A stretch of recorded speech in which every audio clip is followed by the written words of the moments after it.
How you friends, कैसे हैं आप? I hope you are good and fine.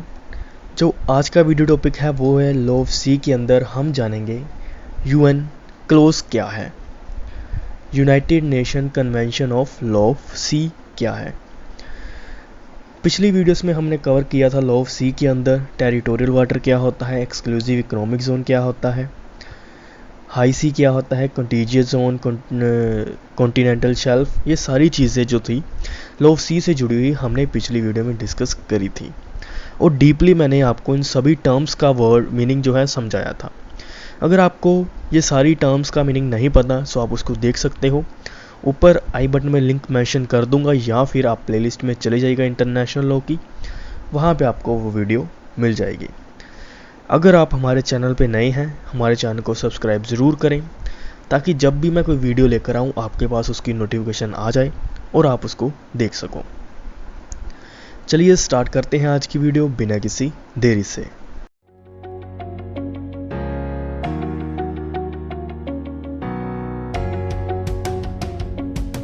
Friends, सबसे पहले जो वर्ड है यूएन क्लोज, इसका मीनिंग है United Nation convention of law of sea. अब कन्वेंशन का मीनिंग जो होता है उसका मतलब होता है ट्रीटी या फिर एग्रीमेंट, इसीलिए इसको लॉ ऑफ सी ट्रीटी भी कहा जाता है। अब ये ट्रीटी, ये एग्रीमेंट रिजल्ट था यूनाइटेड नेशन कॉन्फ्रेंस का। यूनाइटेड नेशंस में एक कॉन्फ्रेंस हुई थी, मीटिंग हुई थी, थर्ड मीटिंग का ये रिजल्ट था जो जिसका नाम है United Nation convention of law of sea. ये एक तरह का एग्रीमेंट था। इस एग्रीमेंट के अंदर टोटल 168 कंट्रीज ने साइन करा था। और इस एग्रीमेंट में क्या था, ये एग्रीमेंट हालांकि डील करता है अकेला सी से, मतलब कि ओशन से डील करता है। जो ओशन के अंदर लाइबिलिटीज़ होंगी, नेशंस की, स्टेट्स की लाइबिलिटीज़ होंगी, ड्यूटीज़ क्या होंगी, ये सारा कुछ जो है United Nation convention of sea के अंदर बताया गया है। और इसके अंदर मैं आपको बता दूं कि 17 पार्ट्स में United Nation convention on law of sea की ट्रीटी जो है बनी थी। 17 पार्ट्स हैं इसके, 320 आर्टिकल्स हैं एंड 9 अनेक्सेस हैं। ये सारे जो जैसे हमारा इंडियन कॉन्स्टिट्यूशन के आर्टिकल्स हैं, पार्ट्स हैं, शेड्यूल्स हैं, इसी तरह यूनाइटेड नेशन कन्वेंशन के भी 320 आर्टिकल्स हैं, 17 पार्ट्स हैं और 9 अनेक्सेस हैं। हालांकि फ्रेंड्स, यूएन क्लोज के अंदर अकेला रिस्पॉन्सिबिलिटी एंड ड्यूटी ही नहीं अकेली स्टेट्स की फिक्स की गई, इसमें हालांकि जो है कमर्शियल ट्रांजैक्शन भी ली गई हैं कि कितनी दूर तक जो है एक स्टेट ओशन को यूज़ कर सकती है, सी को यूज़ कर सकती है। ये सारी चीज़ें यूएन क्लोज के अंदर बताई गई हैं। अब फ्रेंड्स, इसके थोड़ा सा बैकग्राउंड की बात कर लेते हैं। यूएन क्लोज के बनने से पहले एक हमारे पास था फ्रीडम ऑफ सी का कॉन्सेप्ट। फ्रीडम ऑफ सी का कॉन्सेप्ट क्या कहता था यूएन क्लोज बनने से पहले, कि सी के ऊपर, ओशन के ऊपर किसी का भी राज हो सकता है, कोई भी फ्रीली टू यूज़ है, ओशन को यूज़ कर सकता है जैसे मर्जी, कोई भी लिमिटेशन नहीं थी, कोई भी बाउंड्रीज नहीं थी।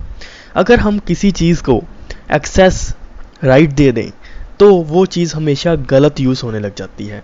इसी तरह फ्रीडम ऑफ सी के ऊपर भी 17th सेंचुरी में जब यूएन क्लोज नहीं था तब हर एक देश जो था अपनी फ्रीडम ऑफ सी का गलत यूज़ करता था। वो दूसरे के देश में जाकर उसके जो भी सी के साथ लगते हुए रिसोर्सेज हैं, फिशिस हैं या कोई भी रिसोर्सेज जो कि हमें सी से मिलता है, उसका गलत उपयोग करता था, अपने लिए ही उपयोग करने लग जाता था। इसीलिए जो यूएन क्लोज लाई गई, सो इसीलिए लाई गई क्योंकि वो देश भी अपनी प्रोटेक्शन कर सके, अपनी रिसोर्सेज की प्रोटेक्शन कर सके, जो कि उसके आसपास सी लगता है, ओशन लगता है। फ्रीडम ऑफ सी के गलत यूज़ को देखते हुए एक कैनन शॉर्ट रूल आया था। कैनन शॉर्ट रूल एक डच जूरिस्ट द्वारा दिया गया था। कैनन शॉर्ट रूल के अंदर 3 नॉटिकल माइल्स तय किया गया था कि एक स्टेट की सोवरेनिटी सी के ऊपर अकेली 3 नॉटिकल माइल्स तक ही रहेगी। अब कैनन शॉर्ट रूल का मतलब क्या है? कैनन का मतलब होता है तोप। इस रूल के अंदर ये बताया गया था कि जितनी भी तोप की गोली जितनी दूर तक समुद्र के ऊपर जो है तय करेगी अपना सफ़र, उतनी दूर तक ही एक स्टेट का राज रहेगा और समुद्र की और तोप की गोली जो थी 3 नॉटिकल माइल्स तक गई थी, इसीलिए कैनन शॉर्ट रूल को 3 नॉटिकल माइल्स भी कहा जाता है। अब इस रूल के अंदर ये भी निकला था कि 3 नॉटिकल माइल्स तक ही एक जो स्टेट है समुद्र पे राज कर सकती है, उसके बाद उसकी कोई भी सोवरेनिटी नहीं रहेगी, वो वहाँ पे राज नहीं कर सकती, उसके ऊपर किसी का भी राज नहीं रहेगा बियॉन्ड द 3 नॉटिकल माइल्स। और ये काफ़ी हमारी सोसाइटी के बदलते समय को देखते हुए काफ़ी जो राज्य थे उन्होंने ये चाहा कि इस 3 नॉटिकल माइल्स को चेंज किया जाए ताकि हम पूरी तरह से समुद्र का यूज़ कर सकें, हमारे जो फिशिस स्टॉक्स हैं हम फिश जो है पकड़ सकें, और हमें पोल्यूशन को कंट्रोल भी करने में सहायता मिलेगी अगर जो ये 3 नॉटिकल माइल्स रूल है ये बढ़ जाए। इन्हीं सब बातों का ध्यान रखते हुए जो स्टेट थे, जो राज्य थे, उन्होंने अपने जो कस्टमरी इंटरनेशनल लॉ थे, लाइक उनके जो पूर्वज जैसे करते आ रहे थे समुद्र पे राज, उसी के हिसाब से उन्होंने 3 नॉटिकल माइल्स को नहीं पकड़ा और अपने हिसाब से ही समुद्र पे राज करने लग गए। कई देश जो हैं 200 नॉटिकल माइल्स तक उन्होंने अपनी सीमा रख ली, कई देशों ने 12 नॉटिकल माइल्स तक रख ली, और कई देश अभी भी 3 नॉटिकल माइल्स तक ही समुद्र को यूज़ कर रहे थे। इन्हीं सभी बातों को ध्यान में रखते हुए कि हर एक राज्य जो है अपने मुताबिक ही, अपने कस्टमरी लॉ के मुताबिक ही समुद्र पे राज कर रहा है, कोई 200 नॉटिकल माइल्स तक, तो यूनाइटेड नेशन ने जो थी कॉन्फ्रेंसिस करनी शुरू कर दी लॉ ऑफ सी के ऊपर। उन्होंने एक स्पेसिफिक लॉ बनाने का सोचा लॉ ऑफ सी के ऊपर, इसीलिए उन्होंने पहली कॉन्फ्रेंस करी, UN क्लोज 1 करी जिनेवा स्विट्ज़रलैंड में। उन्होंने इसके अंदर काफ़ी पॉइंट जो थे डिस्कस करिए, लाइक कि टेरिटोरियल सी कितना होना चाहिए, कंटीजियस जोन कितना होना चाहिए, हाई सी कितना होना चाहिए, लेकिन फिर भी फर्स्ट कॉन्फ्रेंस में कुछ कमी रह गई। उन्होंने ब्रेथ नहीं देखी टेरिटोरियल वाटर की, कितनी डीप तक जो है टेरिटोरियल वाटर होगा किसी के राज्य में। फिर फर्स्ट कॉन्फ्रेंस होने के बाद जो सेकंड कॉन्फ्रेंस हुई, सेकंड कॉन्फ्रेंस में भी काफ़ी जो देश थे उन्होंने पार्टिसिपेट नहीं करा, तब जाकर उन्होंने एक थर्ड कॉन्फ्रेंस करी।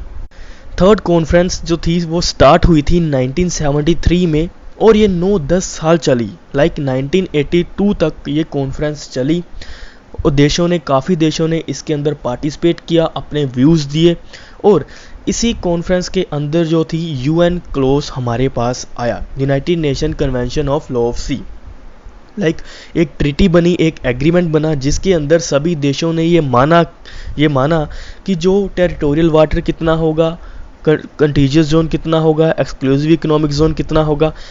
अगर ये सारी टर्म्स के बारे में आपने जानना है तो आप मेरी पहली वीडियोस देख सकते हो, उसके ऊपर मैंने ये सारी टर्म्स के बारे में डिस्कस करा हुआ है। और आफ्टरवर्ड ये सारी चीज़ों को डिसाइड करने के बाद ये फुलफिल हो गया कि ये एक एग्रीमेंट बन गया है, सारे देशों ने इसके ऊपर साइन करे और सभी देश इसका पालन कर रहे हैं। 9-10 साल बाद 9-10 साल तक ये कॉन्फ्रेंस चलने के बाद जो था 16 नवंबर 1994 को सारे देश इसका पालन करना स्टार्ट किया उन्होंने। और जो टेरिटोरियल वाटर है उन्होंने ये तय किया, टेरिटोरियल वाटर सी छोर से 12 नॉटिकल माइल्स तक होगा, और जो कंटीजियस जोन होगा वो सी छोर से 24 नॉटिकल माइल्स होगा, यानी कि टेरिटोरियल वाटर से 12 नॉटिकल माइल आगे। और जो एक्सक्लूसिव इकोनॉमिक जोन होगा वो सी छोर से 200 नॉटिकल माइल तक होगा। और इन्हीं सभी पार्ट्स को डिवाइड किया गया है, territorial water, contiguous zone, exclusive economic zone, इन सभी में जो थोड़े थोड़े राइट जो हैं इनको प्रोवाइड किए गए हैं। जैसे जैसे ये दायरा बढ़ता जाता है वैसे वैसे उनके राइट्स भी कम होते जाते हैं। मैं आपको रिक्वेस्ट करता हूं कि आपने अगर इसको डिटेल में जानना है तो मेरे लॉ ऑफ सी के ऊपर पिछली वीडियो ज़रूर देखिएगा, जिसके अंदर जो मैंने इन टर्म्स के बारे में डीपली डिस्कस किया है। फ्रेंड्स, आपको कैसा लगा United Nation convention law of sea के बारे में आज का वीडियो लेक्चर? अगर आपको ये वीडियो अच्छी लगी हो अपने फ्रेंड्स के साथ शेयर ज़रूर करिएगा, इस चैनल को लाइक ज़रूर करें और इस चैनल को सब्सक्राइब ज़रूर करें ताकि जब भी मैं कोई वीडियो लेकर आऊँ आपको नोटिफिकेशन आ जाए। इस चैनल को सब्सक्राइब करना मत भूलें फॉर लेटेस्ट वीडियोस अपडेट्स।